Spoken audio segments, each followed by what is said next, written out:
যারা অবিবাহিত যুবক যুবতী আছো, এই লেকচার তোমরা যারা শুনছো, তোমাদের মধ্যে কেউ যদি জেনা করে থাকো, অবিবাহিতর কথা বলছি, তোমাদের কাদের মধ্যে এখন 100 বেত্রাঘাতের শাস্তি ঝুলে আছে।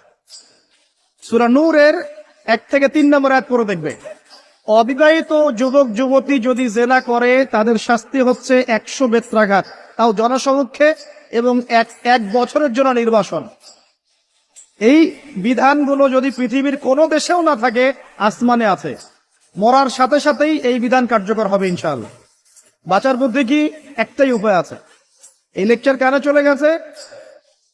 অনতিবিলম্বে ওযু করবে, ওযু করে খালেস ভাবে রাতের শেষ রাতে জায়নামাজ বিছাবে, জায়নামাজ বিছিয়ে আল্লাহর সামনে দাঁড়িয়ে 2 রাকাত নামাজ পড়বে, পড়ে নিজের পাপের কথা স্মরণ করে চোখ দিয়ে দরদর করে পানি ফেলে দিবে, আল্লাহকে সেজদায় গিয়ে বলবে, আল্লাহ আমি জেনা করেছি, আমাকে মাফ করে দাও, আমার এই পাপের কথা কেউ জানে না, তুমি জানো, মাফ করে দাও।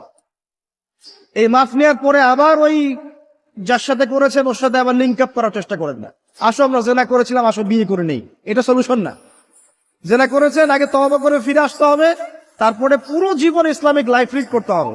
আল্লাহ যদি দেখেন যে হ্যাঁ আপনি ঠিকঠাক তওবা করে আল্লাহর পথে চলছেন, আল্লাহ তখন আপনাকে নেককার স্ত্রী দিবে ইনশাআল্লাহ।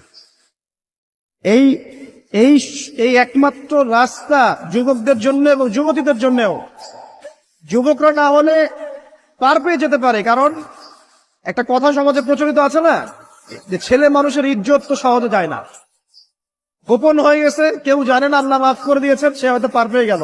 কিন্তু এই যে মেয়ে, তুমি যে 8-10টা ছেলের সাথে জেনা করেছো, তোমার ইজ্জতের কি হবে? তোমার যে সতীত্ব তুমি নষ্ট করেছো, তুমি তো বিয়ের পর কোনো ঘরে গেলে সে হাজবেন্ডও বুঝতে পারবে তুমি আর সতী সাথী নও,